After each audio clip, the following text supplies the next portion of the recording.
సామూహిక ఊరేగింపులో డీజేల నిషేధంపై సమావేశం జరిగింది. మత పెద్దలు ఉన్నతాధికారులతో భేటీ నిర్వహించారు సిపి ఆనంద్.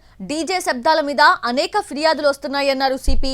డీజే సౌండ్స్ ఈసారి శృతి మించాయని, గణేష్ పండుగ కాదు మిలాద్ ఉన్ నబీలో డీజే నృత్యాలు విపరీతమయ్యాయని చెప్పారు.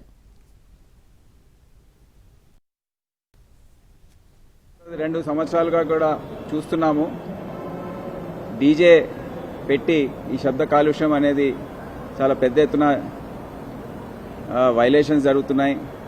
కానీ ఈసారి ఏదైతే శృతి మించి జరిగిందో అది అందరు కూడా చూశారు. ప్రభుత్వ పరంగా కూడా ముఖ్యమంత్రి గారు కానివ్వండి, అందరు కూడా అరే ఇదేంటి, ఎందుకు ఇట్లా అయిందని వారు అడిగి తెలుసుకున్నారు.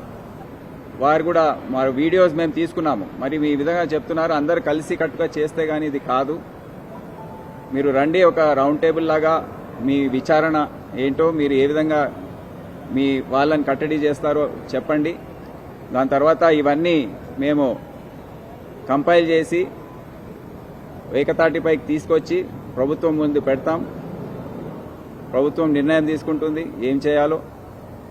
దాని తర్వాత దానిపైన కఠినమైన వైఖరి అవలంబించాలా, ఏ విధంగా చేయాలి, స్టేజెస్లో చేయాలా అనే నిర్ణయం తీసుకోబడుతుంది. ఎందుకు ఈ గత 2 సంవత్సరాలుగా కూడా చూస్తున్నాము. డీజే పెట్టి ఈ శబ్ద కాలుష్యం అనేది చాలా పెద్ద ఎత్తున వైలేషన్స్ జరుగుతున్నాయి.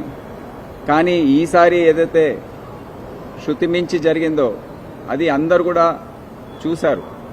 ప్రభుత్వ పరంగా కూడా ముఖ్యమంత్రి గారు కానివ్వండి, అందరు కూడా అరే ఇదేంటి, ఎందుకు ఇట్లా అయిందని వారు